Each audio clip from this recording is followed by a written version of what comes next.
Hello friend, मैं तरुण आपका स्वागत करता हूं अपने ऑनलाइन कोचिंग सेंटर पर। जैसा कि आप लोग को पता होगा कि हम सभी पॉलिटेक्निक एग्ज़ाम के लिए जो भी हमारा तैयारी होने वाला बैच है, सभी पॉलिटेक्निक एग्ज़ाम के लिए जो भी यानी कि AMU, UP polytechnic, Delhi polytechnic, जो भी मतलब पॉलिटेक्निक लेवल का एग्ज़ाम होने वाला है, उसके लिए हमने एक बैच स्टार्ट किया था, जिसमें हमने आपको संख्या पद्धति का फर्स्ट लेक्चर ले लिया था, जिसमें आज संख्या पद्धति का हम कुछ और कंसेप्ट जानेंगे और फिर आगे देखेंगे। तो आइए देखते हैं। जैसे कि हमने आप लोग को पहले बताया था कि हम इसमें क्या क्या पढ़ाएंगे। आप लोग को पहले से बात पता होगा कि हम इसमें क्या क्या पढ़ाएंगे। इसमें हमने कहाँ तक आपको करा दिया था, विभाजकता के नियम तक हमने करा दिया था आपको। विभाजकता का नियम 4, 8, हाँ, आपको हमने 11 से विभाजकता के नियम तक बता दिया था, यानी कि 11 से डिवाइड होने के लिए उसके लिए क्या रूल फॉलो होगा, ये हमने आपको बता दिया था। आज आइए हम इसके आगे देखते हैं। 7 से डिवाइड होने का रूल क्या है। 7 से डिवाइड होने के लिए यदि इकाई के अंक को छोड़कर से सभी संख्याओं में से इकाई का अंक का 2 गुना घटा देने से बची संख्या 7 से विभाजित है तो 7 से विभाजित, यानी कि क्या होगा इसको पहले समझिए आप लोग। मान लीजिए यहाँ पे जैसे कि 882 दिया हुआ है। 882 में से यानी कि हम इकाई का अंक जो है इसका 2 गुना करें, यानी कि यहाँ पे इसको सिर्फ 88 लिखें हम, माइनस 2 तो हमारा इकाई का अंक है, इसका 2 गुना कर दें 2, यानी कि इसमें से टोटल कितना घट जाएगा, 4 घट जाएगा। यानी कि हमारे पास से 88 में से 4 घटा लेंगे तो कितना बचेगा हमारे पास, 84 बचेगा।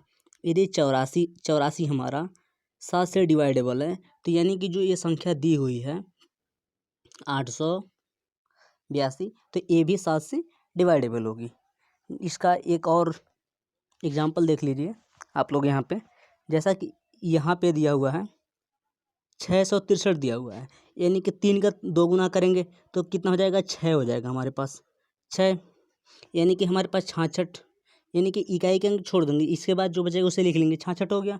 66 में से जब 6 घटाएंगे तो हमारे पास कितना बचेगा, 60 बचेगा, जो 7 से डिवाइडेबल नहीं है। यानी कि जो अगली संख्या होगी हमारे पास 663, वो भी 7 से डिवाइडेबल नहीं होगी। अच्छा, आगे हम आप लोग को बता दें इकाई का अंक कैसे ज्ञात करते हैं, किसी भी संख्या का इकाई का अंक कैसे ज्ञात करते हैं। इसके लिए जो आप लोग एक रूल पढ़ते हो कि 4 से डिवाइड कर दो तो हमारे पास हो जाएगा कि हाँ ऐसे होगा ऐसे होगा। इसके लिए भी हम बताएंगे आखिर इस रूल के पीछे का लॉजिक क्या है। तो आप लोग बने रहिए, थोड़ा 1 मिनट रुकिएगा। आइए देखते हैं इसमें 7 से डिवाइडेबल होने का रूल, मतलब इकाई का अंक ज्ञात करने का रूल क्या है। जैसे कोई भी संख्या, यहाँ पे हमने उदाहरण जो दे रखा है इसमें 7 का दे रखा है, आप कुछ भी ले सकते हैं, 5 को मत लीजिएगा, क्योंकि 5 पे आप चाहे जितना भी घात ले लें आप इसका इकाई का अंक 5 ही आएगा, ठीक है। तो आइए, यदि मान लीजिए हमने यहाँ पे इसने 7 लिया, हम 6 ले लेते हैं। 6 पे जब हम 1 रखेंगे तो कितना आएगा, 6। 6 पे जब 2 रखेंगे तो कितना आएगा, 36, यानी कि 6 हो गया हमारा, 5 हो गया इनका, और 0 जिसके लास्ट में है, इन तीनों का जो इकाई का अंक है ना वो हमेशा 6 का 6 ही रहेगा, 5 का 5 ही रहेगा, 0 का 0 ही रहने वाला है। इसलिए हम थोड़ा अलग लेते हैं। जैसे कि हम यहाँ पे ले लें, आपको 9 लेकर दिखाते हैं हम। 9 पे यदि हम एक घात करते हैं तो कितना आएगा हमारे पास, 9 ही आएगा, यानी कि इकाई का अंक 9 आएगा। 9 पे यदि हम 2 करते हैं तो कितना आएगा, 99 81, यानी कि 1 आएगा। 9 पे यदि हम 3 करते हैं तो कितना, 729 होता है ना, 729, यानी कि लास्ट में 9 ही आएगा। वैसे ही यहाँ पे जो 7 का दे रखा है, 7 का उदाहरण देखिए। 7 पे 1 दे रखा है, इसका इकाई का अंक 7, 2 दे रखा है 9, 7 पे 3 दे रखा है, यानी कि कितना होता है, 243 होता है ना, 243 होता है, 7 का क्यूब। 4 दे रखा है 1, 5 दे रखा है 2, 7 ये कैसे आ रहा है इसको पहले आप समझिए। इसके लिए पहले आपको समझना पड़ेगा कि 4 का मतलब क्या फंडा है। देखिए कोई भी संख्या है, मान लीजिए कि 7 का ही यहाँ पे 9 आया, 7 आया, 9 आया, 3 आया, 1 आया। अब फिर से आप देखिए, ये 4 अंक आ गए, हम 4 चरण तक। 5वें चरण में क्या हो रहा है, फिर से फर्स्ट वाला इसमें रिपीट हो रहा है, सेकंड वाले में फिर अगला रिपीट हो रहा है, फिर अगला रिपीट हो रहा है, फिर अगला, यानी कि 4 अंकों के बाद से संख्याओं का रिपीटेशन शुरू हो जाता है। इसके वजह से हम 4 से डिवाइड देने का जो फार्मूला बना रखा है वो फार्मूला हम लेते हैं। यही कंसेप्ट है इसके पीछे। इन 4 से डिवाइड किसी भी इकाई का ज्ञात करने के लिए 4 से डिवाइड होने देने का कंसेप्ट यही होता है। जैसे कि आगे देख लीजिए, यहाँ पे देखिए एकदम बिल्कुल अच्छे से समझा रखा है, लेकिन हमें इस सारणी से समझने से कोई मतलब नहीं है, क्योंकि हमने आपको पहले ही बता दिया। जैसे कि मान लीजिए यहाँ पे कोई भी संख्या है, 7, 5 कितना भी ले लीजिए। मान लीजिए हम उदाहरण के तौर पे ले लेते हैं 8 है हमारे पास। 8 के पावर हमने कितना ले लिया, 217 ले लिया। 217 में अब क्या करेंगे, हम इसमें 4 से डिवाइड करेंगे। अब ऐसा तो है नहीं कि हम 217 में 217 पूरे में डिवाइड करेंगे। हमने 4 से डिवाइड होने की रूल नियम ये पढ़े थे कि जो लास्ट के 2 डिजिट होते हैं, यानी कि लास्ट के जो 2 इकाई के अंक, इकाई और दहाई के अंक जो होते हैं, उसमें यदि हम 4 का डिवाइड करते हैं तो जो भी मतलब यदि पूरा संख्या ये 2 संख्या यदि 4 से डिवाइडेबल है तो पूरा संख्या 4 से डिवाइडेबल है। यानी कि इसमें हम भाग देते हैं, जितना भी शेष आएगा इतने को भी भाग देने में शेष वही आएगा। आइए देखते हैं, जब हम 4 से 17 में देंगे तो 4 चौको 16, शेषफल 1 आ गया हमारे पास। यानी कि अब कितना हो गया, यानी कि यहाँ पे अब 4 का 8 पे हमने दे रखा ना, 8 पे 217 ले रखा था। यानी कि यदि हम 8 पे अब 1 घात कर लेना तब भी उतना ही वैल्यू इसके इकाई का अंक, यानी कि 8 पे पावर 1 हो जाए 8 होगा। यानी कि इसको सॉल्व करेंगे तो 8 इकाई का अंक 1 आ रहा है। अब इसको हम सॉल्व करेंगे, इसको भी इकाई का अंक 1 ही आएगा। यदि आपको विश्वास नहीं हो तो आपके पास एली कैलकुलेटर हो, कोई भी इंस्ट्रूमेंट हो, तो आप इसे लगा कर देख सकते हैं। एक और उदाहरण लेते हैं, छोटा सा उदाहरण लेते हैं जिसमें आपको अच्छे से समझ में आएगा। 3 है, 3 पे हमने 29 रख दिया घात। अब हमको इसका इकाई का ज्ञात करना है, तो ऐसे करते जाएंगे तो हमें बहुत बड़ा हो जाएगा ना। तो अब क्या करते हैं, इसमें हम 4 का डिवाइड करते हैं, चूँकि छोटा है 4 से डिवाइड कर सकते हैं। 7 चौको 28, यानी कि 28 हो रहा है, यानी कि 1 बच रहा है शेष। यानी कि अब 3 के पावर जो 1 रखने पे जो इकाई का अंक 3 आएगा ना, 3 के पावर 29 रखने पर वो भी इकाई का अंक भी 3 ही आएगा। ठीक है, आइए देखते हैं आगे। तो ये वाला जो रूल था इसका यही, इसमें इस मतलब ये जो इकाई का अंक ज्ञात करने वाला कंसेप्ट है ना, इकाई का अंक ज्ञात करने वाला ना ही सिर्फ आपके पॉलिटेक्निक के एग्जाम में, यदि आप किसी भी कंपटीशन की तैयारी कर रहे हैं जैसे कि एनटीपीसी, डीआरडीओ, एनीथिंग, मतलब कोई भी कंपटीशन की तैयारी कर रहे हैं, तो जो इकाई का अंक ज्ञात करने वाला फार्मूला होता है बहुत ज़्यादा इंपॉर्टेंट है। इससे क्वेश्चन बहुत ज़्यादा पूछे जाते हैं। आइए आपके लिए कुछ क्वेश्चंस भी हैं।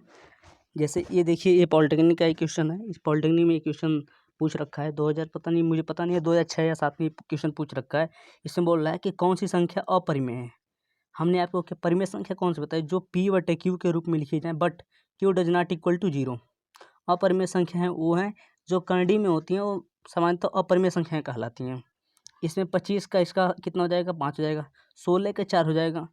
अंडर रूट 36 बटे 49, इसको 6 बटे 7 यानी P बटे Q के रूप में लिखी जा रही है। ये संख्या हमारे पास परिमेय संख्या। लेकिन अंडर रूट वाली जो संख्या होती हैं वो संख्याएं कौन सी होती हैं, अपरिमेय संख्याएं होती हैं। यानी कि कर्णी में 3 जो हमारा क्या है, अपरिमेय संख्या है। नेक्स्ट क्वेश्चन देख लीजिए, यहाँ पे दे रखा है संख्या 3 डिवाइडेड बाई 5 माइनस 5 की प्रवृत्ति क्या है।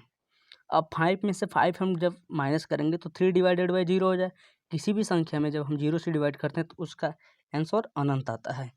इसमें परिमेय दिया है और परिमेय दिया है जिसे आप जानते ही हैं। नेक्स्ट देखिए, इसमें क्वेश्चन दिया है नेक्स्ट में, संख्या 0.45 का परिमेय संख्या में परिवर्तित कीजिए। यानी कि हम इसे कैसे करेंगे, आइए देख लेते हैं। 0.45 है, ऊपर नीचे 100 से डिवाइड कर देंगे, गुणा कर देंगे। 100 से गुणा करेंगे तो ये कितना हो जाएगा, 45 हो जाएगा। 45 डिवाइडेड बाई 100 हो जाएगा। 5 से हम जब काटेंगे तो 5 9 45 और 5 20 में 100, यानी कितना आ रहा है, 9/20 आ रहा है। यानी कि इसका संख्यात्मक यानी कि परिमेय संख्या के रूप में जब इसे हम कन्वर्ट करेंगे तो इसका वैल्यू कितना आएगा, 9/20 आएगा। यानी कि ऑप्शन नंबर ए इसका सही होगा। नेक्स्ट क्वेश्चन देखिए, जैसे कि यहाँ पे इकाई अंक पूछ रहा है 21 53 के पावर 167 का इकाई अंक ज्ञात कीजिए। यदि आपको ना पता हो जो हमने 5-4 वाला ट्रिक बताया कैसे हम करते हैं, तो आप तो इसका गुणा करते रह जाएंगे और एग्जाम भी हो जाएगा, अब आप शायद निकाल भी ना पाएँ। इसके लिए क्या करते हैं हम, 100 जैसे 67 दे रखा है, 167 में हम 4 का डिवाइड करते हैं, चूँकि हम पूरे में तो देंगे नहीं, संख्या बड़ी है, लास्ट के 2 डिजिट देख लेते हैं।